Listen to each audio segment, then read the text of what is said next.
Hello, Ivy here. This week's podcast is entitled Harry and Meghan, Challenges and Achievements Since Independence, Episode 91. An introduction. This channel is going to focus on the work of Harry and Meghan, and in the coming weeks, most podcasts won't have any more than a footnote in terms of mention of the British royal family, if any at all. They are mentioned here and there in this podcast because this is the first step on this element of the Sussex trajectory and the content of this podcast moving forward. It is not for this channel to give the British royal family relevance in Sussex activity. There is a whole team of Royal Rota journalists that are more than double the size of the working royals who are employed to show that the British royal family is relevant in today's society, whether that is the case or not. That is their role, not mine. What are the key areas for my podcast channel going forward? The Sussexes have been very successful despite family interference from both Harry and Meghan's families. I want to keep viewers and listeners interested in what the Sussexes are doing and move away from the day-to-day drama, not least because there are plenty of Sussex supporters covering all of that excellently every day. It is necessary for this channel to focus on other aspects and to add to the body of knowledge out there.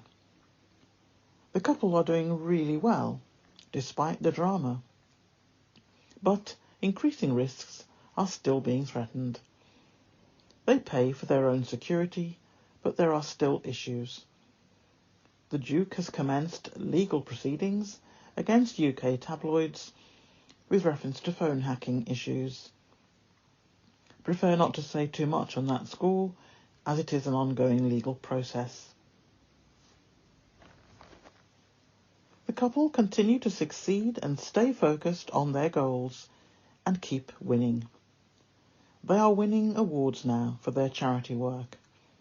I would like to explore how hard it is to go against a 1,000-year-plus institution and still stay winning. It makes them a target. I would also like the channel to focus on their challenges along with their successes. And for a bit of context, I want to briefly mention why Meghan and Harry made the decision to step back from royal duties. The UK tabloid and TV media were relentless in their new chew toy, and it very quickly started to generate income that the Royal Rota could only ever dream about. Very quickly, the actual royal family increasingly seemed dull and stale in comparison to the excitement of the new couple in town. In their hunger for income and the obvious enjoyment of the chase, the game of hunter and prey began in reality. No one knew at that stage that the UK had now turned a very dark corner, and the behaviour of the UK tabloids and their efforts to hunt down their intended target started to become a vendetta. The idea that a new member of the royal family would know her worth and be more than ready and very able to stand her ground and let people know her boundaries. And there would be no discussion about concessions on that.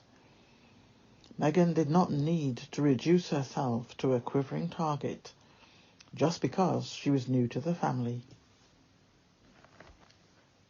In terms of mixing with eminent politicians and several humanitarian acts under her belt, experience of working with the USA military, and starting up new charitable projects around the world and delivering them with superb results, Meghan was no one's wilting violet.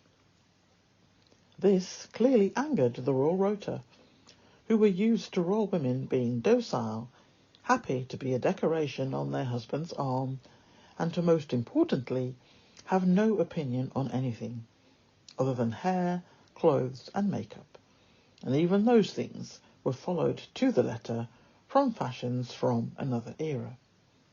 No female in that setting ever complained. All just went along with it, because they were there to simply provide children. And in the case of the sons of the monarch, their wives were there to solely produce the heir and at least one spare. That was the terminology used about second and subsequent children brought into the world like a school science experiment in the class petri dish. Anywhere else that would have drawn the attention of child protection services. When royalty is responsible for abuse of that nature, the professionals turn a blind eye. And went in search of working class families struggling to get by, and to interrogate them about their children's standard of care, etc. No such questions were ever asked of any royal. Pity, because if they had done so over the decades, many other children would have been saved from much of the suffering that they endured, because no one considered them to be within their ring of responsibility. Not much has changed on too many fronts relating to the British royal family.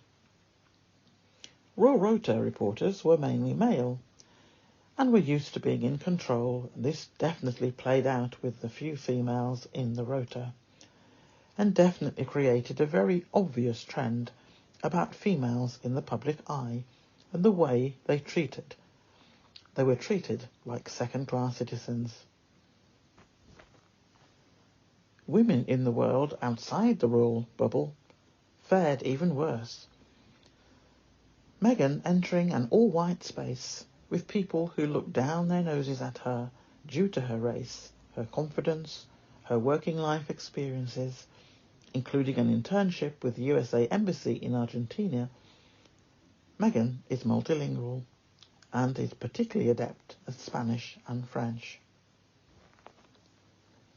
The Royal Rota and the royal household, and in particular the courtiers and the women working in the offices, were not at all comfortable with this very strong woman in front of them, and it was obvious that the British royal family agreed with their views, and the plan was to break that strong confidence and mould her into another Stepford clone wife in the royal family. I am sure that Doria must have been worried about her only child moving to another country and adapt to such an archaic household and family, and who continued to hide behind the explanation that it was all about tradition and protocol, when in fact it suited all concerned to continue in the bubble that they occupied day and night, and to endeavour to mould the newcomer in such a way that she would adapt and fit in or leave. We all know who won that challenge, but it came at great cost. But it was still better than remaining in that setting and being destroyed.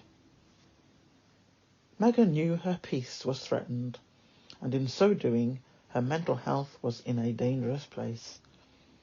Harry recognised what was happening, and they started to plan to protect their peace, and to make plans to step back from senior royal duties, to become self-financing, and to live independently of the British royal family and its rules and regulations, and to be outside of the control of a group of journalists who had no concern for loss of life or destruction of someone's mental health. They have form on both and lose no sleep over it. Now they are just bitter because their tutor escaped, and to their surprise the favourite royal next to the Queen chose to remove his family out of that toxic environment and to take their chances with any sharks and evil-minded people out there. They knew they would be in a minority in terms of foe compared to a 1,000-plus institution and its hangers-on pretending that they too were royal. But they persevered, and ultimately they succeeded beyond their wildest dreams.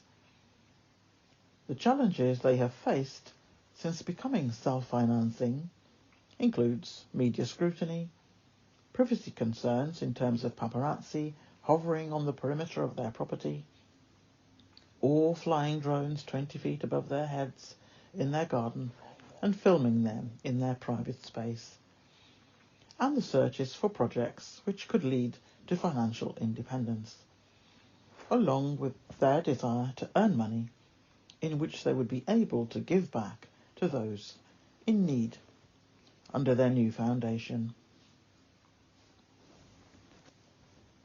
The challenges were real and hard, but they succeeded, and there are several examples listed in the article. I don't have time to go through them all in the podcast. A few of the challenges. Financial independence. One of the main challenges they faced was achieving financial independence from the royal family. This meant finding new sources of income, which they did, through deals with Netflix, Spotify, and other media outlets.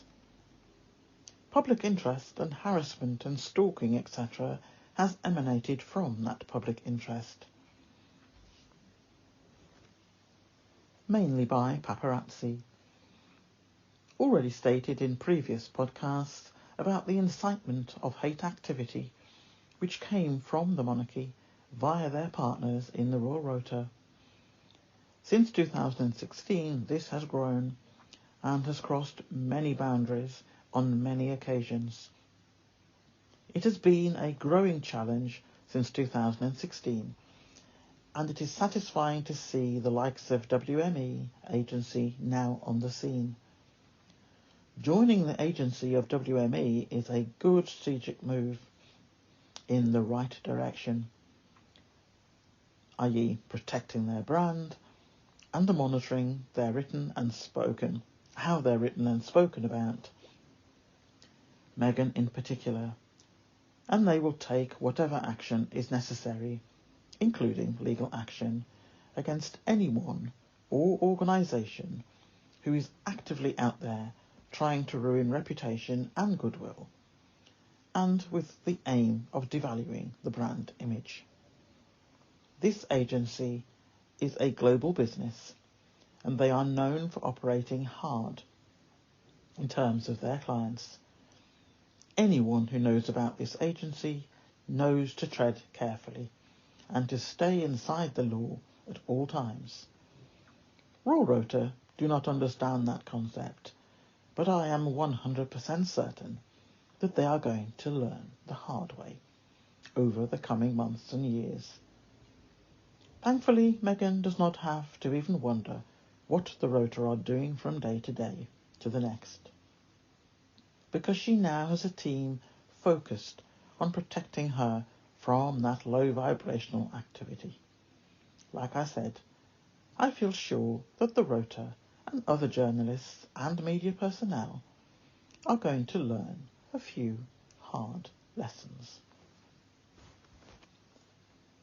The hate for hire hashtag is famous around the globe now, very quickly, and everyone knows it refers in the main to the UK royal correspondence, and the latest move is by journalists who want to be seen as relevant, have seen an opening in the incitement of hate, where they do not need to possess any journalistic skill, but just to write about one person several times a day, every day, and ensure that it is full of hate.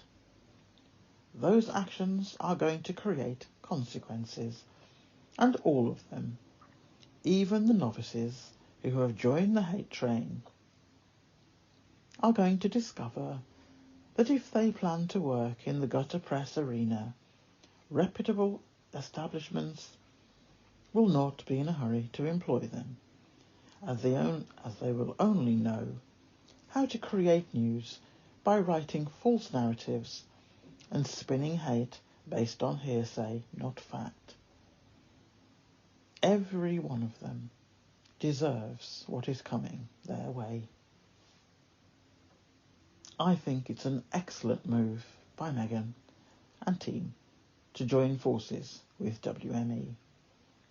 They can more than handle the clowns of so-called experts and the members of the royal family who lack in basic awareness and competence at even a simple level or any business role anywhere. If they overstep the boundaries, they will be handled. The media's treatment of Meghan has been criticised for being racist and sexist.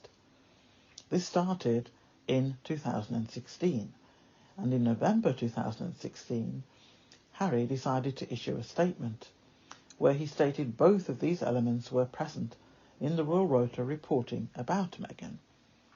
One King's Counsel, who at the time was a Queen's Counsel, expressed his concerns publicly on a social media platform about this very area of language used in relation to Meghan because they contained undertones of racism.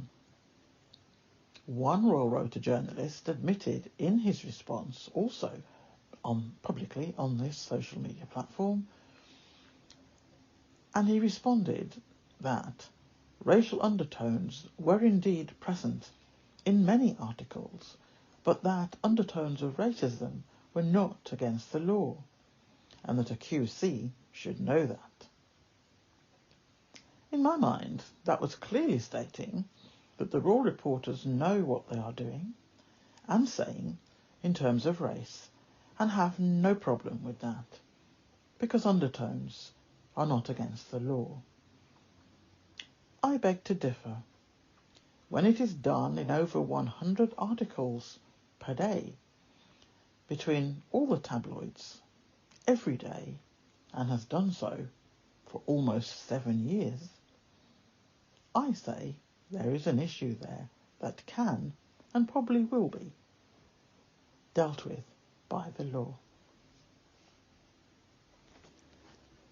The Sussexes have been hugely successful in their 3+ years away from a toxic environment, and they are building on a very strong foundation, despite all the hurdles and challenges that are emanating from the British royal family via their Royal Rota partners, as per the invisible contract. This is an area that this channel has covered many times, and it will continue to feature in the future, not least because of the third-party agencies and people involved now with Harry and Meghan. The couple are an iconic partnership known worldwide, the very thing that the royal family did not want. All of their attempts to break this couple or force Harry to return have not worked, and the couple are standing strong, with equally strong forces in their corner. The UK royal brand is being damaged by its own people. That will definitely be a phenomenon in history books of the future. This channel will make reference to how the couple have dealt with privacy concerns more so in the future than now, including their legal battles with media outlets. Meghan stated on the Oprah interview in March 21 that privacy is choosing what to share publicly, as opposed to having to meet every demand of the Royal Rota. It is not about wanting to hide away under a rock somewhere, which is the narrative used by UK media to distract people from the bullying and harassment and increasing abusive behaviour towards the couple, particularly Meghan. Meghan has been their target from the beginning because they felt that if they broke her spirit, or worse, Harry would return and be the footstool again of the UK royal family, as per the role of spare is brought into the world to do so.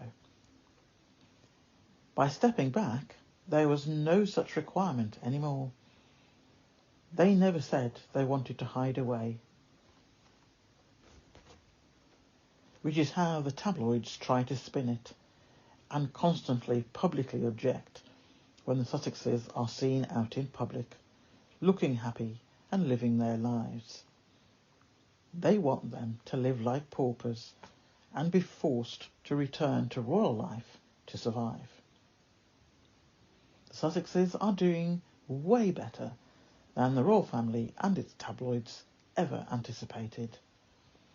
They underestimated the skills and competence along with the experiences of the Sussexes as a true partnership.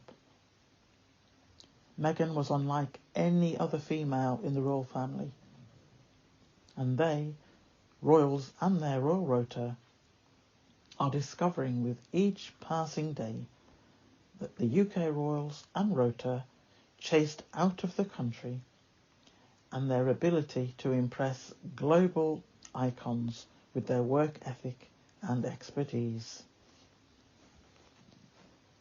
The Archewell Foundation is going from strength to strength, and the Sussex family are on their way to becoming billionaires.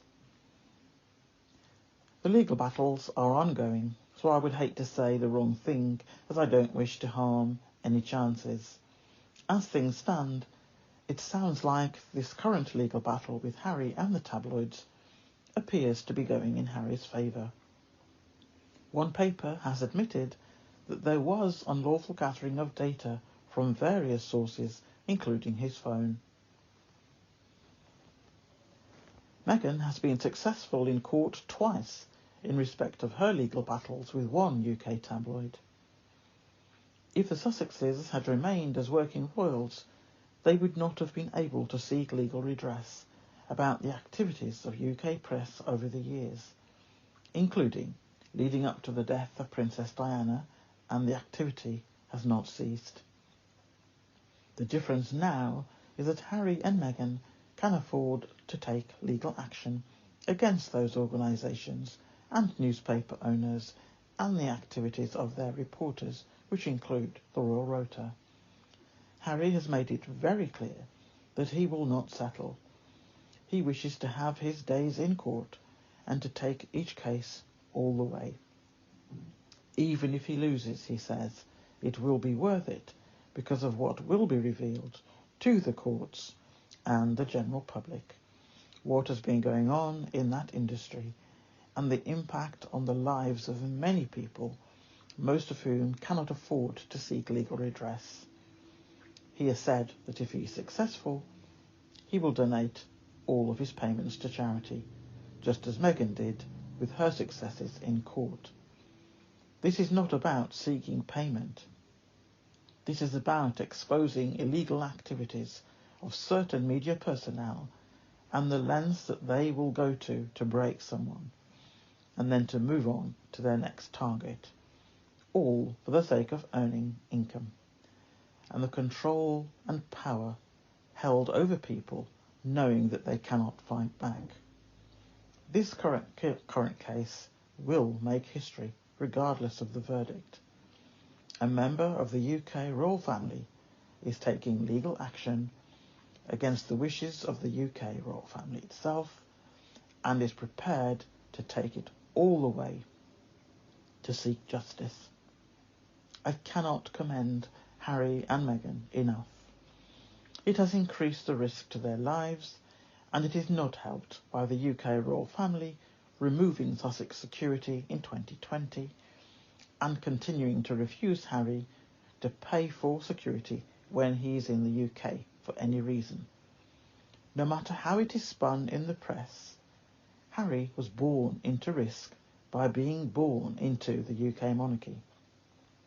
It is beyond criminal that his security was removed in the first place, and even though Harry has agreed to pay for security, the royal family, namely the King and his heir, William, sit on the panel with the Met Police to decide who can pay for security and who cannot. That committee has refused to grant it to Harry and his family, whilst approving other private citizens the ability to pay for security when they are in the UK. It is not hard to see the conflict of interest taking place here, and to add to that, the ongoing legal process which increases the risk to the Sussexes to move around the UK if they wish. The King ordered the Sussexes to remove their belongings from the house that the Queen had gifted to them upon their wedding, a property that the Sussexes have spent almost £3 million to renovate and furnish, and who paid rent in advance. Regardless of all that went on with that decision, it also added to the risks for the Sussexes because now they currently have no base in the UK on Crown property, which allows them to have royal security when they attend royal events, and as already stated, the panel, which includes the King and heir along with the Met Police, have refused to allow Harry to pay for security either anywhere in the London area. Anyone with a brain can see what is being done here in full sight. Hence why there is another ongoing legal case that Harry has taken out about this decision. I would say that Harry and Meghan are much stronger than all the naysayers ever gave them credit for, and they are finding out each day that they chose the wrong courses of punitive actions against this couple. Most people would have folded by now under the pressure, but this couple are still standing, and I feel so proud of them, like all of their supporters, and in my eyes they deserve every success and accolade that comes their way.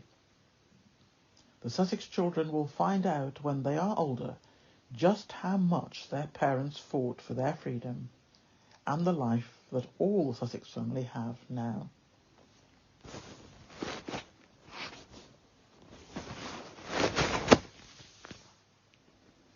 Every hurdle put in front of them was meant to make them stop in their journey for their protection of their family, and for there to be no repeat of what happened to Princess Diana. There is no doubt in my mind that was the plan by the monarchy and partners for Meghan. In terms of how their decision to step back from royal duties has affected their relationship with the royal family, I would say that there have been things done and said which have caused near death and in one case did result in a tragedy. No one who has experienced such activity which resulted in those kind of outcomes is going to bounce back with a smile and hug all involved in that activity with forgiveness. It may or may not occur, and it may or may not lead to trust and closeness again. Some things are not meant to be, and others may occur over time. We are not in a position to comment on whether or not those things will happen, or when, or what timescale. The global success of Harry's book Spare has ensured that his side of the story has been told, as opposed to over 730 books written about members of the royal family by writers who are paid to make the UK royal family appear in a positive light. Some of the writers have never met any of the royals that they are writing about, and those that have met them have had limited time with them, and all that has been written about Harry has been questionable at best and negative in most cases, but anything written about the heirs has always been glowing. Harry has ensured that by writing his own story, it has debunked most of what other writers have published in the past, which makes them join the Hate for Hire group of journalists. In terms of what Harry refers to in Spare, relating to his interaction with members of his family, particularly now King and his eldest brother, they do not come out of Spare in a good light. And yet Harry has recently commented that there are things that his father and brother have done to him over the course of his life that he feels unable to comment on publicly. At this stage, he does not feel that he could write about it in future books. A reminder that he has a book deal with his publisher, so there are other books planned, but at this moment he has stated that they are not things he feels he could share with the public. One has to wonder what went on and I hope that one day he will feel in a position to state it publicly for historical purposes, because we already know that any books of the future written by the existing Rota personnel will be giving a corporate perspective. I hope he can reach a place in the future that he can give his side of some of those experiences. I commend him for spare, because that cannot have been easy to write in many places. Everything written about his feelings for Meghan and his children are almost beyond words in their beauty and emotion. There is a quote from Meghan, or rather not exactly a quote because I can't remember it word for word, in one interview, where she said that no matter where each of them is in a room or place, no matter the chaos that is going on around them, they always find each other. As I said, not those exact words, but just that they are so close that no matter what, they connect on a level that only they can understand the communication going on between them. And they can do that no matter what chaos may be going on around them. I absolutely adore that analogy, and I firmly believe that his bond that they have, the bond that they have, is so special and so very strong that they have been able to withstand all the challenges together. And together they are achieving success that can only be dreamt of by the majority of people. They deserve the moon and the stars for what they are doing in the world of philanthropy, despite the hurdles deliberately placed in their way. The royal family also try to ride on the wave of the Sussex successes when it suits, yet at the same time are struggling to see how two people who they chased out of the country are doing so well. The couple are already self-financing, which the royal family via Royal Rota said they would never achieve, and they are set for life already, while still undertaking a multitude of philanthropic topics. There is an ongoing tension on the royal side, as they think that they should shine the brightest, and they should have more popularity than they currently enjoy, purely because they are royal. It is the king and relatives. Fragile egos exist in the royal family. The relationship between Harry and his family was not that strong anyway, but the marriage to a biracial woman has had serious negative impact for a family that is known as being white supremacists, and much of their associations with groups and individuals add weight to that information. I think the relationship will never be a positive one, but maybe years down the line there will be more dialogue between the Sussexes and the royal family.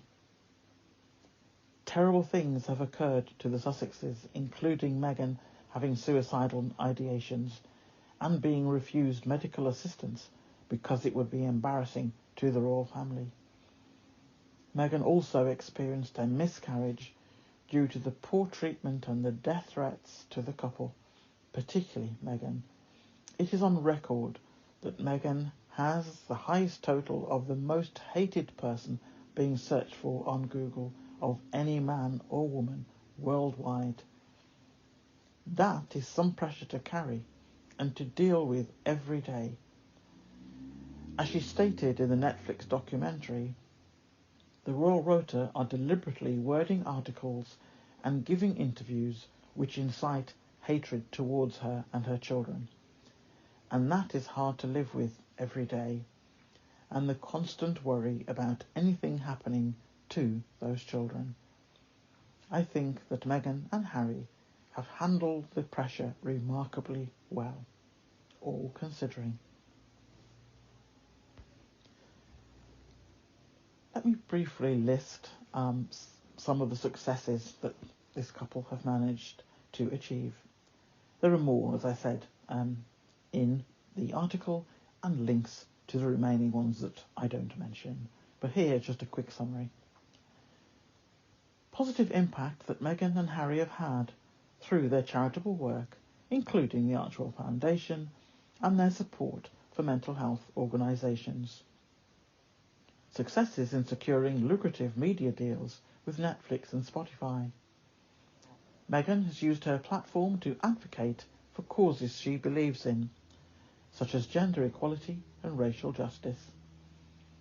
Harry's success in creating the Invictus Games, an international adaptive multi-sport event which has since been held in 4 different countries. Wish to add his involvement in Wellchild and also the professionals and researchers he is working with about the growth of online hate accounts on social media, much of which is supplied by paid bot farms, adding to the pylon of hate. It needs sorting, and he is attempting to do so with professionals and academics who are experts in various fields around social media platforms and the increasing methodology of delivery of abuse to people anywhere in the world. The abuser does not even need to reside in the same country. Meghan and Harry are a high-profile couple facing this every day, but there are also people out there who do not have the resources to fight back against the abusers. So what Harry is doing in the courts right now, if successful, will benefit a huge number of groups and people, and will feed into discourse of how processes and systems need to change and adapt to include these new ways of delivery and bring about updates in such areas as human rights, international law.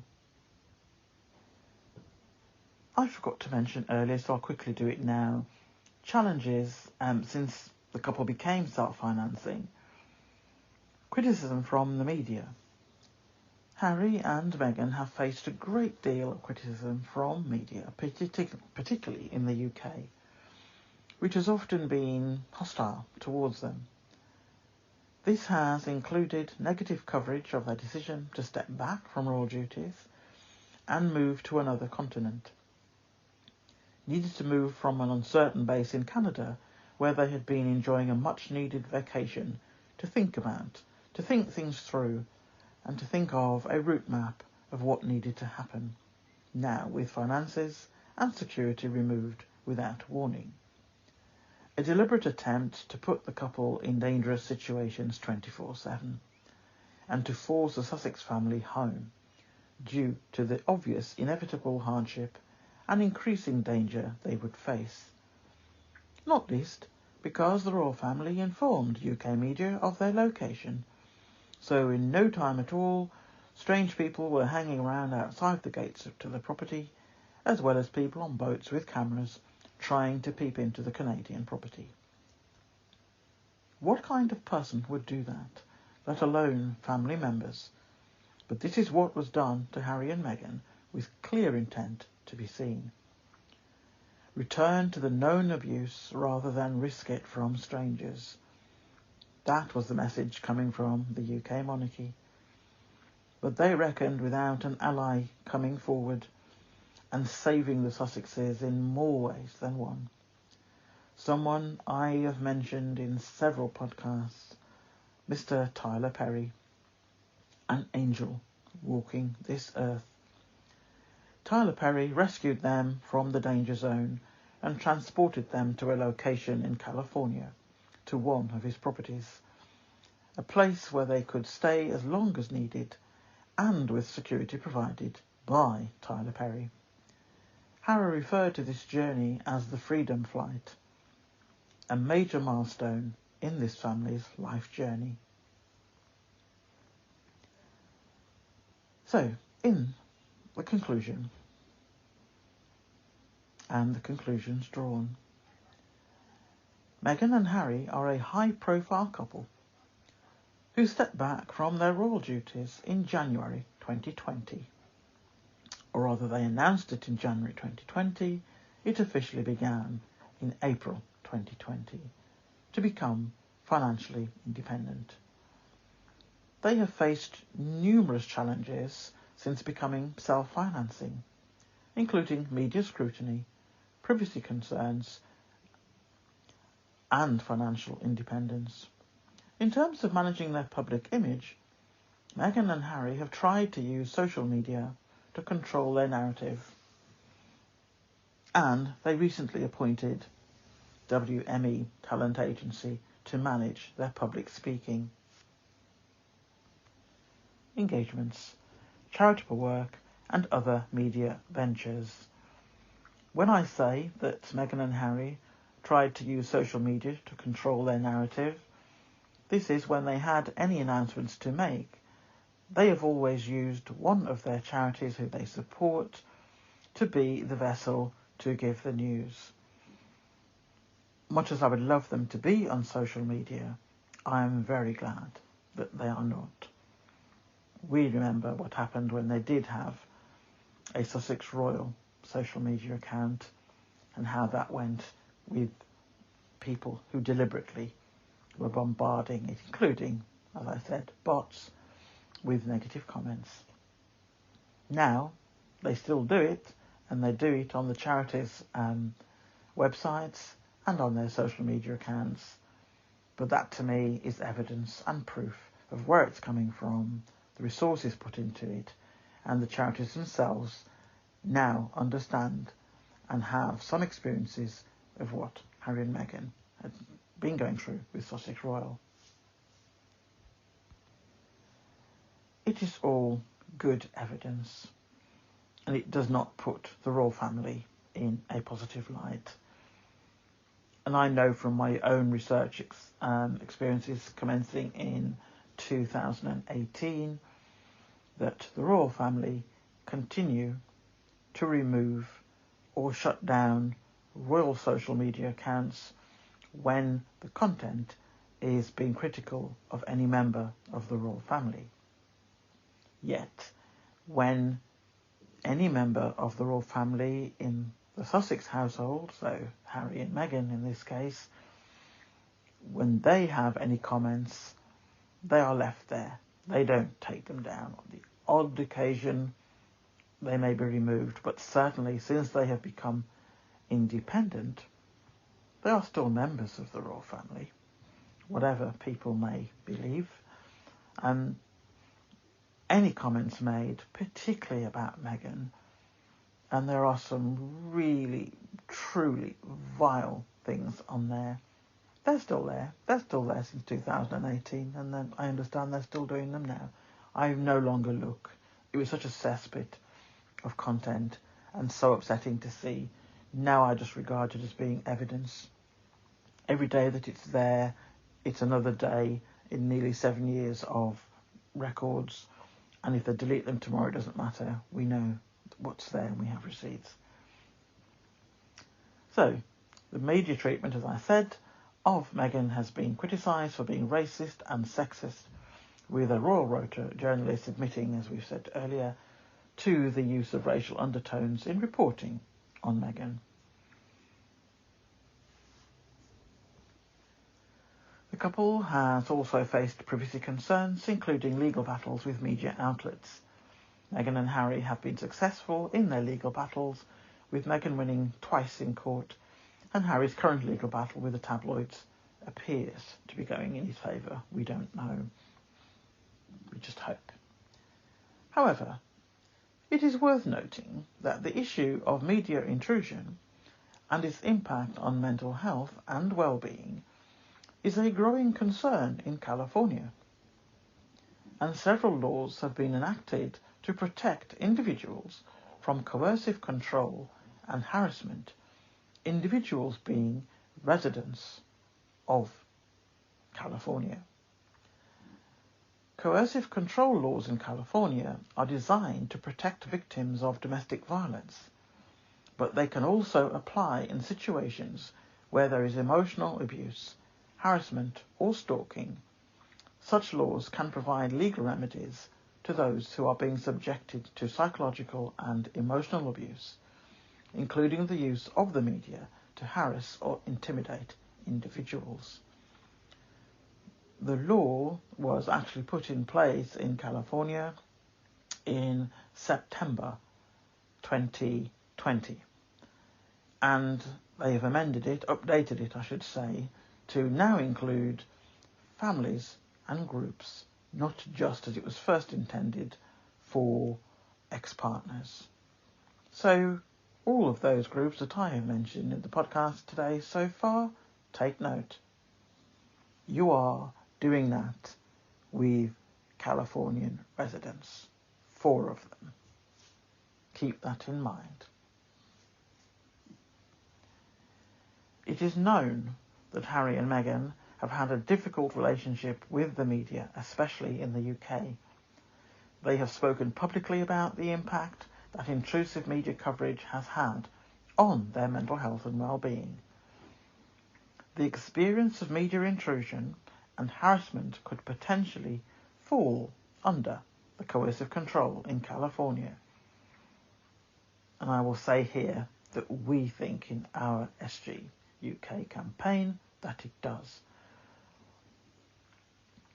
Our campaign has Harry and Meghan as the most high-profile case, but they are part, as I've said before, of a much wider group of people whose human rights have been violated time and time again, and they have no resources to take on their abusers. As a potential research study into how coercive type activity is changing, there is a strong case to ensure that law and the processes and systems surrounding this topic reflect the new delivery methods of various forms of abuse. To close this podcast today, just a quick summary. There's 10 here, 10 bullet points, more in the article itself, of achievements. Archewell Foundation. In 2020, Harry and Meghan founded the Archewell Foundation, a non-profit organisation focused on community service, global humanitarianism and sustainable travel. The Netflix deal. In 2020, the couple signed a multi-year deal with Netflix to produce documentaries, docu-series, feature films, scripted shows and children's programming. Spotify deal. In 2020, Harry and Meghan signed a podcast deal with Spotify to produce and host original audio programming. Invictus Games. Harry created the Invictus Games, an international adaptive multi-sport event in 2014, which has since been held in 4 different countries. SmartWorks. Meghan launched a capsule collection of workwear with the charity SmartWorks in 2019 to help unemployed women in need of professional clothing for job interviews. Elephant documentary.